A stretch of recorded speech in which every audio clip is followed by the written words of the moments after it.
Hi, everyone, and welcome to the bi-weekly economic and investment update. It is August 31st, 2014. It is Labor Day. It is a day not to think about the markets and all that, but a weekend for taking it easy. But I always promise every 2 weeks to try to get this update on Sundays. And I had some people inbox me and ask me, are you going to put up one this week? And of course, you can always depend on the rosy girl. It's been an interesting week. And what was really exciting was after all that tremendous drop that we had, where the market dropped about 600 points or so in a pretty fierce correction, all the bears came out of the woodwork. Oh, it's the end of the world. The sky is falling, and you better head for the hills. The market run is over. The market run hasn't even begun. Okay.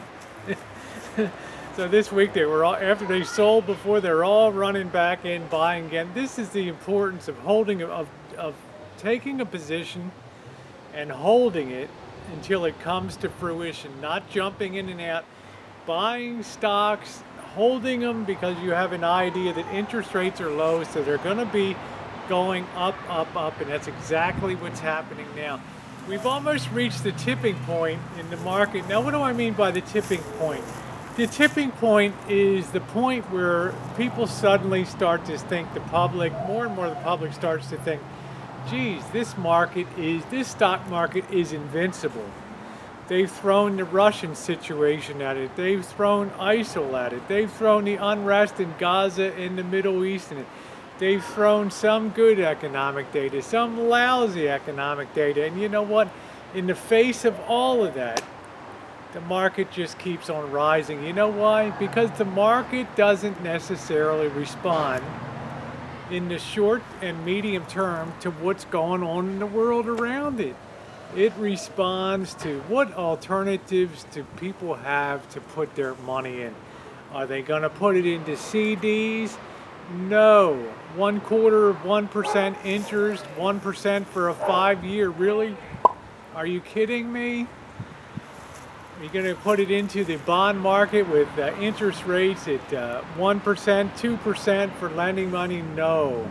You're going to be attracted. You're not going to put it into real estate either because, with the baby boomers now aging, there's more and more real estate hitting the market. Plus, everybody that saw that the market was weak over the last 5 years or so got the idea that the market is strong, and in springtime a whole bunch of new inventory hit the market. So we have this sort of feeling like we're trying to digest that.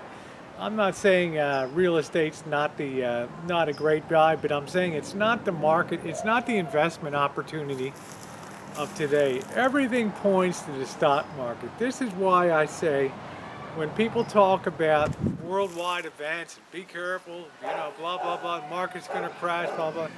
All you have to know is, where is the money flowing to? Okay, and the money is flowing to the yields in the stock market, and the fact that it keeps hitting self-reinforcing new highs. And it's almost reached that tipping point where John and Jane Q. Public are going to be coming into this market, and this thing is going to be like a tornado.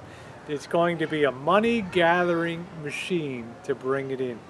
The downside of that for the economy is you're going to have this further stratification, or this separation of income equality in the country. Meaning, when stock markets go higher and real estates go higher, it's not the Joe Ordinary that's going to participate in that. He tends to have really small to minimal savings, whatever investments he has, or through a pension plan or something like that. But as far as disposable income that he could have to ride the market, it's few and far between.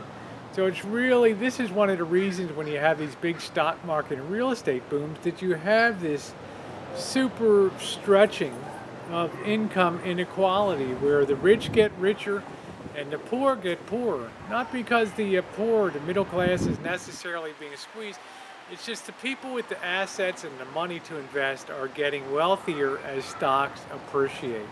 Very simple thing. Okay, this is really what leads to the income inequality. So it's going to be a very interesting fall coming in. Things are going to be heating up. People are going to be starting to talk about what's the Christmas shopping season going to look like, starting to place their bets on that. You know, real estate is cutthroat now. I mean, Walmart's had like 7 down quarters of earnings pressure. Target's in disarray. Sears is just about a basket case.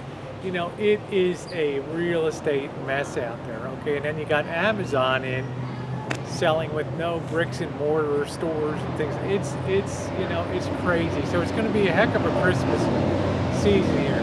Stay tuned, stay long, stay strong. The S&P 500 hitting 2,000 was a very monumental goal. The Dow Jones Industrial Average sitting above 17,100 is monumental. When I first started following the market in August 16th, 1982, the Dow was at 777. Okay, shows you how long the Rosie girl has been kicking around, and I got a memory like a steel trap for things that occur. What goes around comes around.